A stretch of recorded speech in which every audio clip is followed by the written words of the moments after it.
Bon dia, Très, à Perpignan.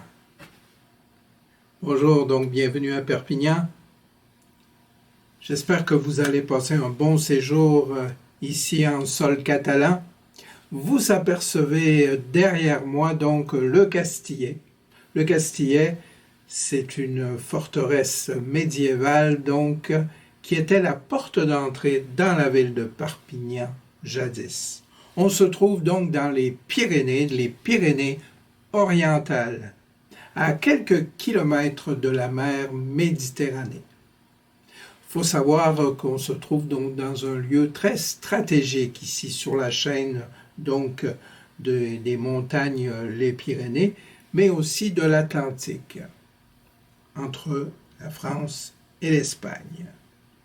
Perpignan a beaucoup d'influences espagnoles, donc catalanes notamment. Vous verrez, on va se rendre jusqu'à Barcelone un peu plus tard, et tout le long de la Méditerranée, on va retrouver donc beaucoup d'influences dans ce style.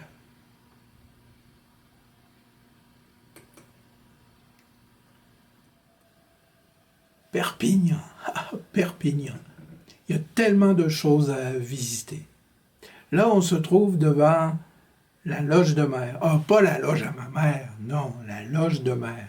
Ça, c'est un édifice que vous voyez derrière moi qui a été construit entre le 14e et le 16e siècle.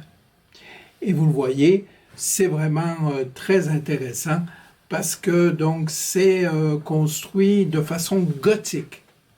Perpignan, d'ailleurs, tout le long de la côte, eh bien, on retrouve beaucoup d'influences espagnoles et donc catalanes. La loge de mer.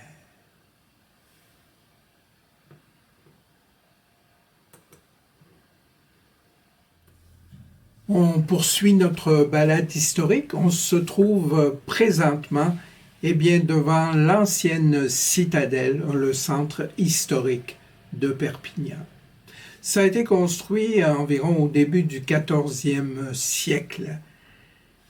Perpignan qui était en lutte donc contre l'Espagne, donc franco-espagnole, s'est entouré de fortifications pour se protéger. Aujourd'hui, la citadelle qui a été démantelée au XXe siècle, les fortifications, abrite le palais royal encore de Majorque et une caserne militaire. J'espère que vous allez apprécier cette belle visite de ce centre historique.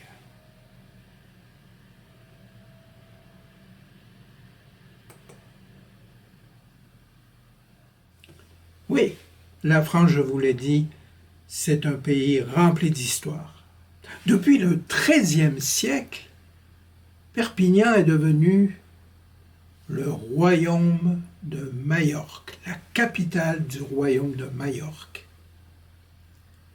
Cette époque-là a laissé vraiment des traces très importantes qu'on retrouve encore aujourd'hui, des traces catalanes. Parce que Perpignan est passé entre la France, a souvent changé de main, entre la France, l'Aragon, l'Espagne. Donc c'est pour ça qu'on retrouve beaucoup d'influences catalanes à Perpignan. Et la preuve en est qu'on retrouve l'université de Perpignan qui a été fondée en 1350 par le roi Pierre d'Aragon. Vous voyez, c'est rempli d'histoire et ce formidable palais des rois qu'on retrouve là juste derrière moi, qu'on va pouvoir peut-être visiter.